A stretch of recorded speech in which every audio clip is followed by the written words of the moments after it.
Hello everyone, my name is Matteo Vicentini from Our Farm, and today I would like to talk about something that is often overlooked in my opinion, about wind.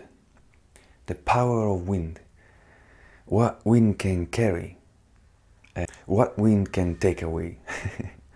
So I would like to start with a little story from a guy who lived in a farm and he had a couple of buildings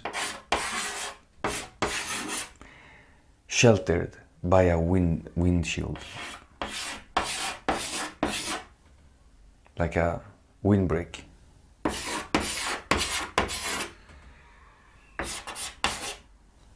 This is the direction of the wind,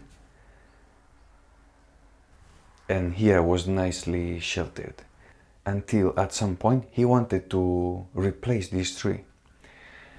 So mistakenly he cut all these trees and planted the new ones.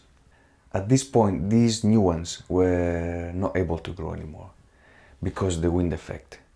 So in this situation, if you have a windbreak, you should plant your young trees before cutting the windbreak, the old one, because now there is nothing to shelter these young trees and the wind power is way too strong. It's the young trees couldn't cope, and he couldn't get windbreak anymore. He had to use tires and so on to build something to shelter these young trees.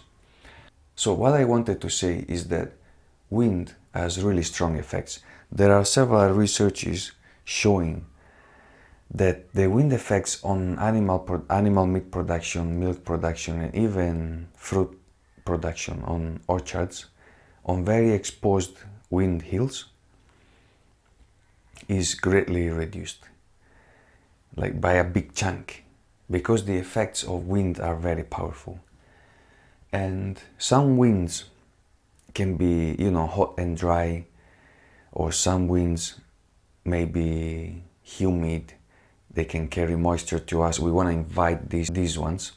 Or maybe the cold and dry, hot and dry, we want to try to screen from them. Or there might be sweet winds coming and we want to invite them through the house and so on. Or there might be very strong winds which we must screen them, or we can even harvest energy from these winds. So, by knowing these factors, we can design accordingly.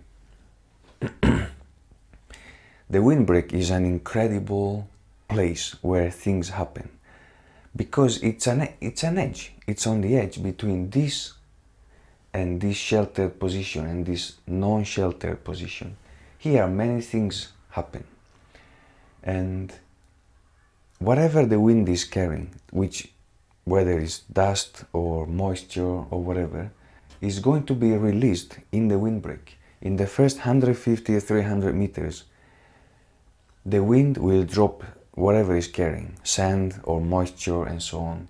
So if it's a very moisture wind, on this side it will be less humid, because most of the moisture will be deposited here. Or it could be the opposite. If it's a very dry wind, the wind will pick up some moisture from our windbreak and buffer the dry effect on this side. Anyway, it's crazy interesting. There is plenty of materials to research. But at the same time, again, in my experience, I feel it's a little bit overlooked. Another interesting thing about wind is that with the oceans, they are really conveyor belts around our planet. And really they show us that everything is connected to the rest, everything is connected to everything else, you know what I mean? If it's raining here, it's because the wind has picked up the moisture somewhere else and so on. And like the typhoon season in Southeast Asia and so on is all picked up in the ocean, or maybe the warm, moist air that helped to create tornadoes in North America comes from the ocean. The rains that are coming to southern Europe in winter are coming from the Indian subcontinent.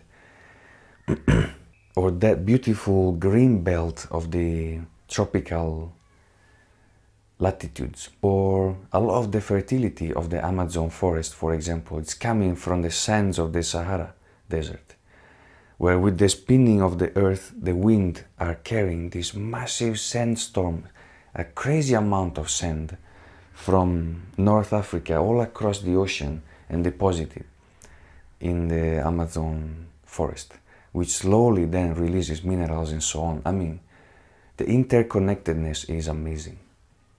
The wind is really incredible. If we learn how to read in our microclimate, in our zone, in our area, we can really benefit from it. And unfortunately, wind can carry also pollution, especially like small particles like PM2.5, PM10, sulfur and so on. And we see this a lot. For example, in a place where I was living in southern Japan, in summer the main winds, the prevailing winds are coming from the ocean. But in winter, dry cold winds are coming from mainland China, like North China and so on, and they are carrying a lot of pollution. Although the place where you live is nice and green, full of forest, there is no factories around, because of the wind and the patterns behind, a lot of pollution could be carried to you. And so this is good to be aware of, so we can again design accordingly or act accordingly, or even change the place we live, or decide to live here for also these reasons and so on, or not to live here for also these reasons. The wind is really magical, and it's crazy because we cannot really see. We can feel it, like a nice morning breeze. It's just indescribable. But it's there all the time, and it's acting in one way or another. It's carrying something, whether it's moisture or dust or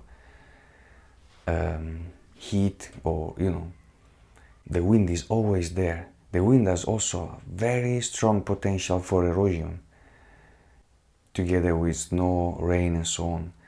So it makes much more sense for us to try to connect to it, because if we can better read it, probably, I feel we could feel even more connected to our surrounding environment, and that could increase the quality of our life, the quality of our role in our area, in our situation of life. So go out there, breathe deeply, shake hand with the winds and have a nice day. I'll see you next time. Thank you very much for watching.